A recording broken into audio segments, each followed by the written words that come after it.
The speed and effectiveness of Nazi Germany's new war machine were demonstrated for the first time in full during their 1939 invasion of Poland. In planning for the invasion, one of the main concerns of Hitler and German High Command, the Oberkommando der Wehrmacht, was the looming threat of France on their western border. Dividing their forces and engaging in a two-front war was out of the question, so German planners concluded that they could only hope to win by destroying the Polish army as rapidly as possible before turning all of their attention west.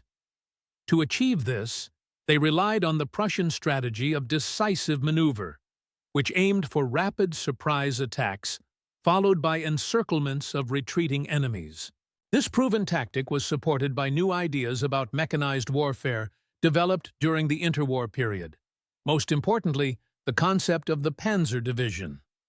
While most armies at the time employed tanks primarily as support for their infantry, the Wehrmacht concentrated their armored units into separate divisions and placed them front and center in their operations. The doctrines surrounding the use of these panzer divisions as fast-moving armored spearheads would later form the strategy that we now call Blitzkrieg. However, at the time, it was less of a distinct idea and more of a continuation of a tried-and-true Prussian doctrine. While armored units were very effective during the invasion of Poland, punching through enemy lines with the help of infantry and Luftwaffe dive bombers, their presence was far from the decisive factor in the campaign's success. Out of the 53 divisions in the German invasion force, only 6 were panzer divisions, while another 4 were motorized. The vast majority of the fighting in Poland was done by conventional infantry, with horses playing an important role. Rather than widespread mechanization or brilliant tactics, the Wehrmacht's greatest advantage in its first campaign was arguably the strategic weakness of the Polish army. Diplomatic meddling and false promises from their Western allies had interfered with their mobilization, leaving Polish forces deployed in a thin line too close to their long border with Germany and Slovakia. This left the Poles especially vulnerable to flanking and encirclement, and by the time the Soviets invaded from the east, the fate of Poland was sealed. In less than a month, the Polish military had been crushed between the armies of Germany and the Soviet Union, and the government had been forced into exile.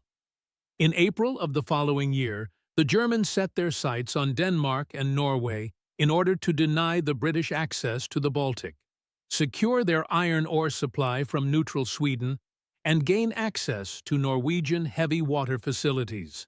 The invasion of Denmark was met with almost no resistance and was over in less than 6 hours, making it by far the fastest campaign Germany would ever complete.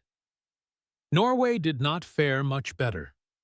While the panzer divisions played a relatively minor part in the Polish campaign, the invasion of Norway would see these new armored tactics take on a very different role, specifically a non-existent one, as the campaign did not involve any armored units. Instead, the conquest of Norway was accomplished through an amphibious assault utilizing naval, air, airborne, and ground forces in a coordinated, well-timed surprise attack to minimize their disadvantages against the Royal Navy. The Germans planned the operation during April, when harsh weather on the North Sea would hinder enemy ships and reduce visibility, giving their invasion forces a better chance to safely reach their targets. As the Kriegsmarine held off the Royal Navy at sea, infantry units captured several key ports, while paratroopers were deployed to seize key airfields. This sudden and decisive attack caught the Norwegians and their allies off guard.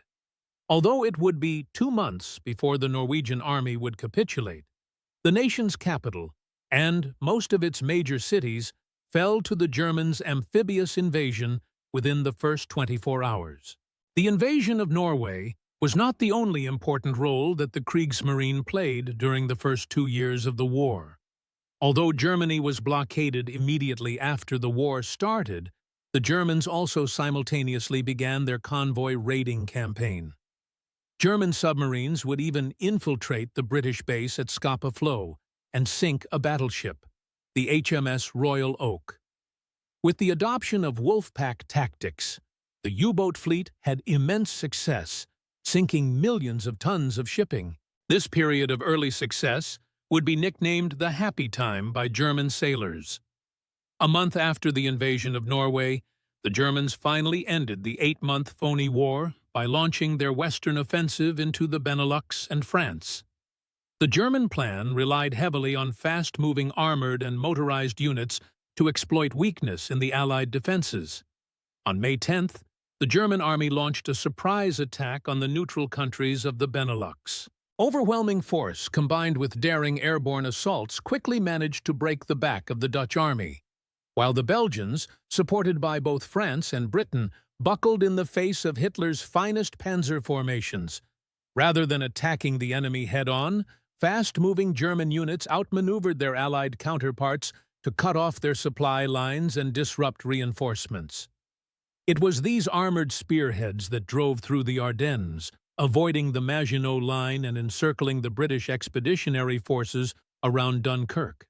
With the close support of the Luftwaffe, the invading forces were able to wreak havoc on Allied logistics with devastating results. The Germans also took advantage of the fact that the French deployed their tanks evenly across the front line, which allowed them to mass their panzers into concentrated attacks. After Dunkirk, it only took the Germans 3 more weeks to conquer the rest of France. The fall of France also had the added benefit of providing the Germans with Atlantic naval bases, which would contribute to the success of their U-boat fleets. Meanwhile, the Germans would establish the Vichy French government in the south. The incredible success of the French campaign cemented a popular image of the Wehrmacht as an unstoppable machine, capable of rolling over its enemies with overwhelming speed and strength. Even the German leadership was largely taken in by the notion of their invincibility. Despite early success, the German war effort was plagued by logistical challenges. The Blitzkrieg tactics that had served so well in the early stages of the war became less effective as the war dragged on. The Wehrmacht's supply lines were stretched thin, and the lack of sufficient fuel and resources began to take its toll.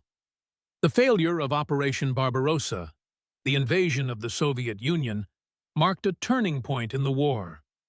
The initial advance had been swift, but the German forces became bogged down in the harsh Russian winter, and the Soviet counteroffensive pushed them back. As the war continued, the Germans faced increasing resistance from the Allied forces. The bombing of Pearl Harbor brought the United States into the war, and the Allied invasion of Normandy in June 1944 marked the beginning of the end for Nazi Germany. The Germans were unable to hold back the combined forces of the Allies, and the war in Europe would soon come to a close. The once feared war machine of Nazi Germany was ultimately defeated, and the world would be forever changed by the events of the Second World War. If you enjoyed this content, visit our channel for more stories like this. Please like and subscribe. It helps the channel grow. Also, let us know in the comments where you are watching from.